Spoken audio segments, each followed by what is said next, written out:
lesson. Let us have first a quick review on the lesson that we had discussed yesterday. So, what have you observed in the pictures? Masarap, teacher. Teacher, ice cream yummy! Ice cream yummy! Ice cream good! Ang banana kung hatag ko na itong point ka. Wow! Okay, let us, you're going to identify different materials. Whether it is homogeneous or heterogeneous mixture. After that one, you have to give your reasons. Why is it heterogeneous and why is it homogeneous? But before that, let us know first. When we say homogeneous, what's the common siya? Okay, that's great. Very good. Because a uniform appearance, when we say heterogeneous, okay, correct. It's not uniform. There are different organic mixes we can see it. That's sure. Okay, let us try one. First one is orange juice. Before you answer, you raise your hand. Ma'am. Yes, Queenie. Homogeneous, ma'am. Is it homogeneous? Yes, ma'am. Okay, correct. What's your reason? Then, why is it homogeneous? I think, ma'am, that is homogeneous kay isa raman siya kuan. There is only one. One ra iyahang Only one phase that you can see in the mixture. Next, number 2 is, what is this? What is it? It's a halo-halo. What type of mixture is halo-halo? Yes, yes, it is a heterogeneous mixture. What's your reason? Why did you say it's a heterogeneous mixture? Because it is mixed already. two or more. It is already mixed and what else is combined? Halo-halo is an example of heterogeneous mixture because Daghan man siya kuan. Yes. Okay, that's right. Very good. Next, let's have this one. What's this? Ma'am. It's a milk. Let's ask read what type of mixture is milk? Homo, teacher. Let's have a Homo, teacher, homo. Okay, correct. It's a homogeneous. Okay, let's ask Melissa, why is it homogeneous mixture? Homogeneous mixture because only one mixture is given. Okay, there is only one mixture that you can see in the solution of a milk. Next, this one, what's this? It's a sand mixed with Water. what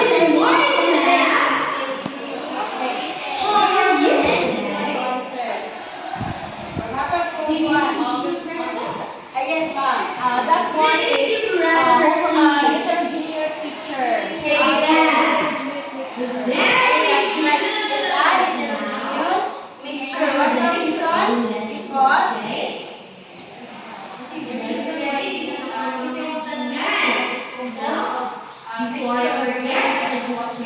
okay, we can see there in the picture the sand and the water. There are two pieces that we can see. Next, this one. The milk percent. What mixture is this? Okay, correct. It's a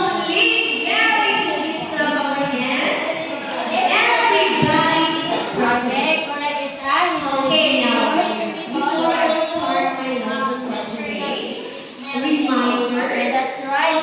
There's the milk and the okay, now let us clap everyone our hands. Okay, now before we are going to have our topic for this morning, I want to give you different letters. These letters has a corresponding number on the top, and then below that one is the letter. What you are going to do is you have to arrange the letters in descending, you arrange the numbers in descending order. But before that, let's have a be a group activity. Okay, this one, in each paper, there are letters inside. You have to put it here, you have to paste it, and then you have to read the word. So that you can unlock the different vocabularies found in our lesson. Okay? Do you understand? Yes, ma'am. So let's have our group first. We will have 3 groups. So we have 1, 5, 6, 7, 8, 9, 10, 11, 15. So you will be one group? Yes. You will be one group. Okay. Ellen, can we transfer here so that you can be with another group? Let's have okay, Nova, your and here's another group. Okay, so I will be giving you letters.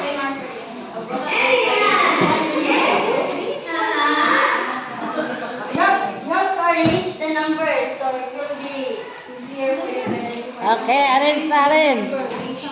This one is for. Okay, let us open the Sesame.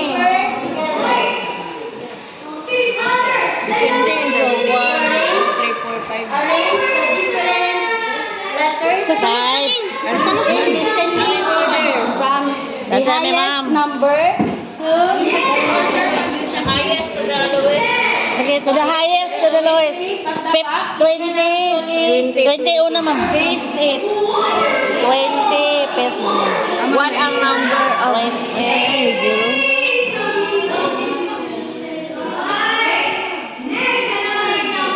Like 22.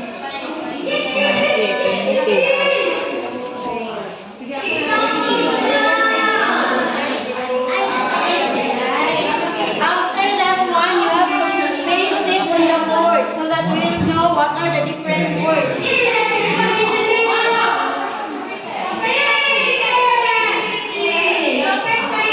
Okay, so you paste your answer on the board. There's a tape at the back of the paper. Okay, teacher, perfect na me. Kami nakauna. Oh, very good. Okay, teacher. Nay, among chocolate, teacher.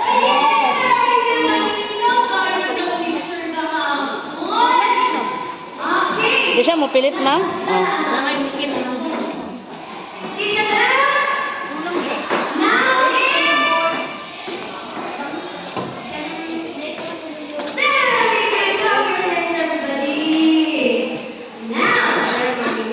Okay, before you go back to your seats after that one, kindly clean your area. Yes, teacher.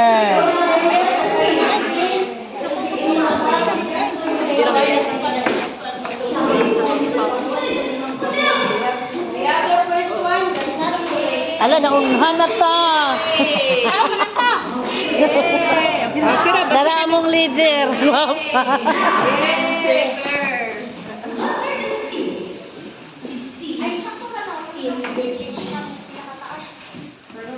Saturated.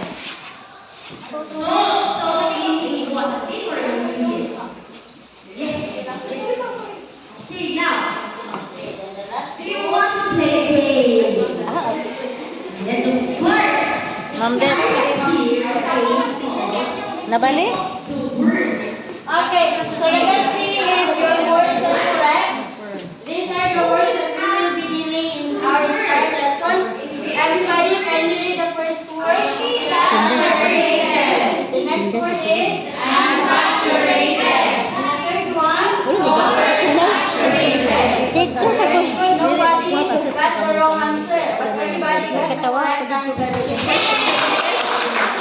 Okay, your answers are all correct. Okay. Now, this morning, we are going to discuss saturated and unsaturated solution. So that will be our topic for this morning. We will learn something about the saturated and unsaturated solution, its application in our daily lives, and you're going to do an experiment on the different solutions.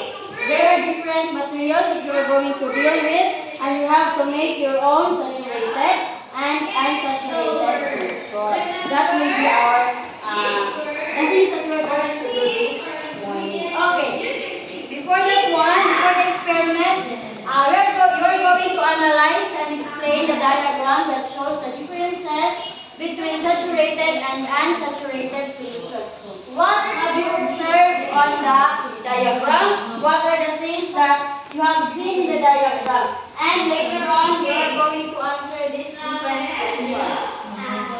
There are 3 questions. So let us observe first. In the first diagram, do you know what is NaCl? Sodium. Chloride in our term. Very good. Great technology, John. It is an acid. Asin. Okay. So if we are going to mix 30 grams of acid and place it in a 100 ml of what is H2O? Water. Okay, water. So if we are going to add that 100 ml of water, we will have a unsaturated solution. While on the other hand, if we add 40 grams of acid or NaCl in 100 ml of water, we will have a saturated. How will we know that this is saturated or unsaturated? Based on the diagram. How will we know? Yes, Alicia. Based on the diagram, teacher, I observed that the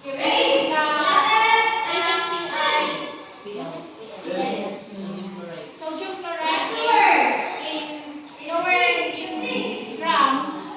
The result of mixture is unsaturated, whereas compared to the higher gram of sodium chloride, the result will be saturated solution. Okay, that's right. And as you can see here, what's the difference between the two? Yes, Janika. What's the difference between this one and this one? Based on the picture. Based on the picture, the difference. Wala pa na dissolve, no? There is acid group and saturated silicon some salt. Nabilin. While the unsaturated solution. Na-mix. Okay, very good. That's correct. Now, let us answer the different questions found below. One representative in each group for those who answer on their groups they clearly have. So, let's have the first question. The one that will answer this one is the saturated. Saturated. Okay.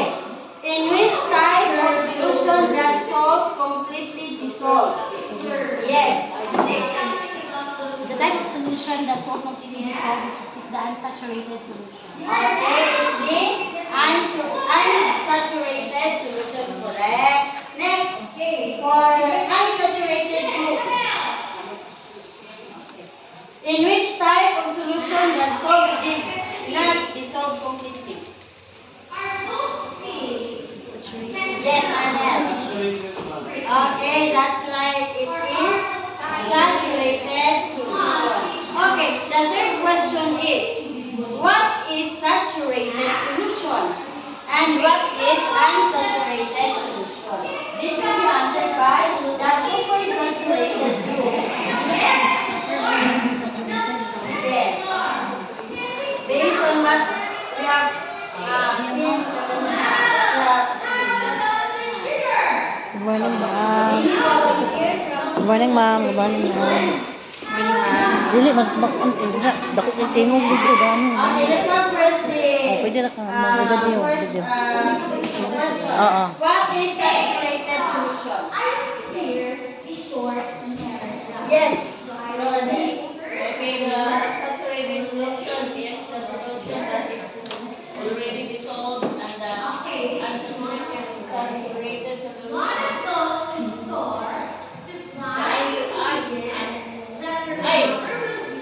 Ilibog niya si Ma'am The Tukas. saturated solution is the solution that is not dissolved and the unsaturated solution is the solution that is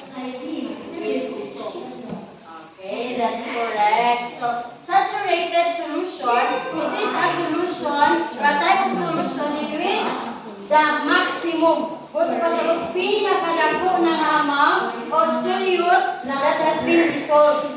Can you still remember what is solute?